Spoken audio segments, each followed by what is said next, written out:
गेल्या 2 दिवसांपासून राज्यामध्ये पावसानं उघडीप दिली आहे आणि अशातच आता ऑक्टोबरची सुरुवातही पावसानंच झालेली आहे। राज्यात पुन्हा पावसाचा जोर काहीसा वाढण्याची शक्यता हवामान विभागानं वर्तवली आहे। राज्यातील काही जिल्ह्यांमध्ये हलक्या ते मध्यम पावसाची शक्यता आहे, तर काही भागांमध्ये विजांच्या कडकडाटासह आणि वादळी वाऱ्यासह पावसाचा इशारा देण्यात आलाय।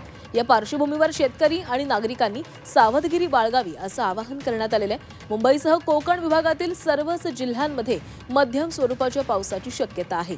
पश्चिम महाराष्ट्रातील पुणे, कोल्हापूर आणि सातारा जिल्ह्यामध्ये हलक्या ते मध्यम स्वरूपाचा पाऊस होण्याची शक्यता आहे। मराठवाड्यातील छत्रपती संभाजीनगर, जालना, परभणी, बीड, हिंगोली, लातूर आणि धाराशिव जिल्ह्यांमध्ये हलक्या ते मध्यम स्वरूपाच्या सरी कोसळण्याची शक्यता आहे। नांदेड जिल्ह्यात मात्र वादळी वाऱ्यासह आणि विजांच्या कडकडाटासह पावसाचा जोर राहण्याची शक्यता असून तिथे येलो अलर्ट जारी करण्यात आलाय। विदर्भातील चंद्रपूर, गडचिरोली, गोंदिया आणि यवतमाळ जिल्ह्यांमध्ये विजांच्या कडकडाटासह आणि वादळी वाऱ्यासह पावसाचा अंदाज आहे। या 4 जिल्ह्यांसाठी हवामान विभागाने येलो अलर्ट जारी केला आहे।